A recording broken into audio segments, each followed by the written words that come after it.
Nah, disinilah kemudian baru berapa minggu lalu, dalam 5 tahun terakhir ini, kelompok-kelompok Islam seolah menjadi terasing di negerinya sendiri.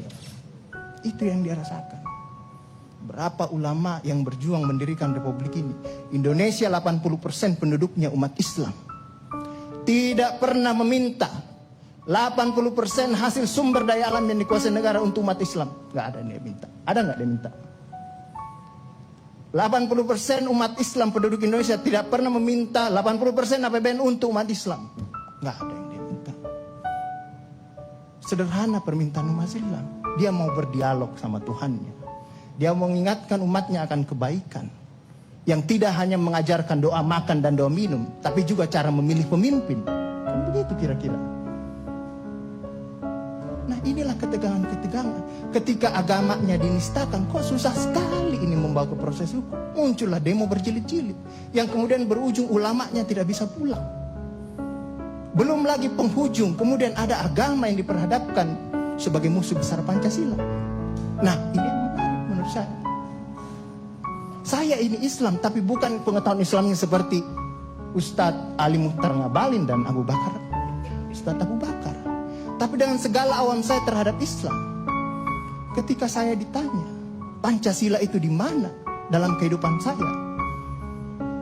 Maka saya akan mengatakan bahwa ketika saya lahir, orang tua saya itu membisikkan Pancasila di telinga saya. Cuma bahasanya bukan seperti yang tertulis dalam Undang-Undang Dasar itu.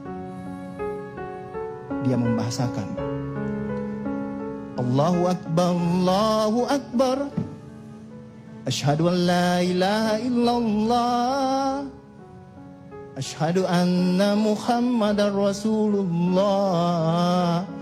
Apa yang saya dengar di situ? Ketuhanan yang Maha Esa. Hayya 'alas shalah. Apa yang saya dengar di situ? Mari kita bersatu sama-sama. Karena kita akan mendirikan sholat.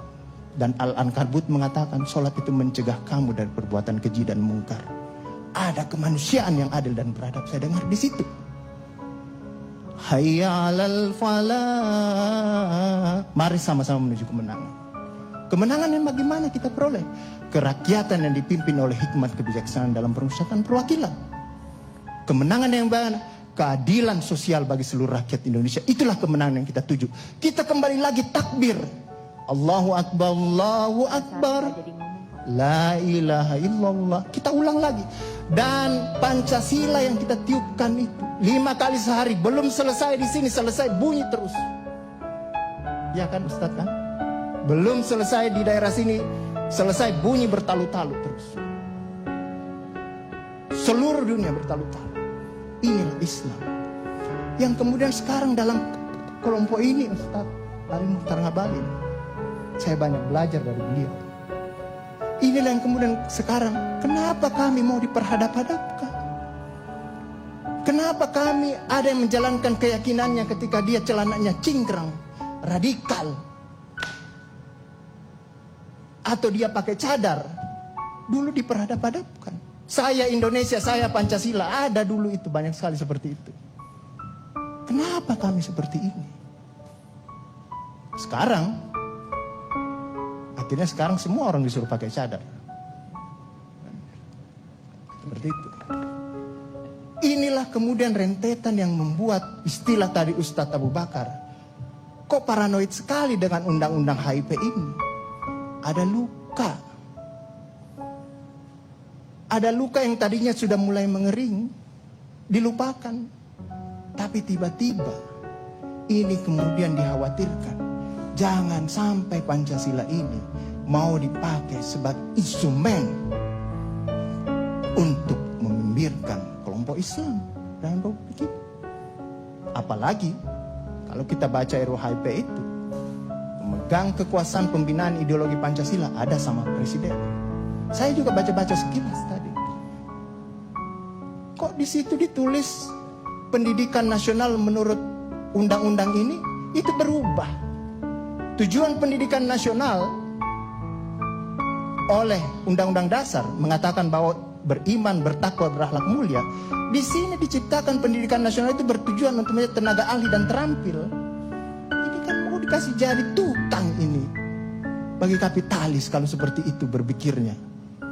Nah, inilah yang kemudian yang dirasakan oleh kelompok-kelompok Islam dalam perspektif perjalanan konstitusional kita, bahwa ada yang tidak adil dilakukan oleh kekuasaan.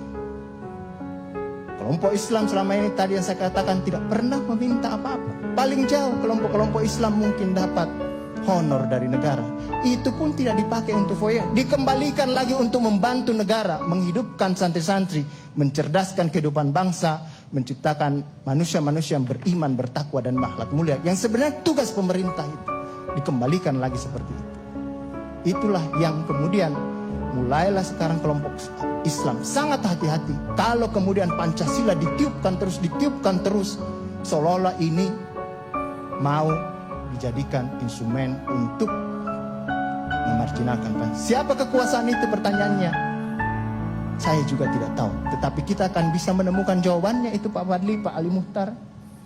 Mari kita pulang ambil cermin masing-masing di rumah. Bisa jadi kekuasaan itu ada pada wajah dalam cermin.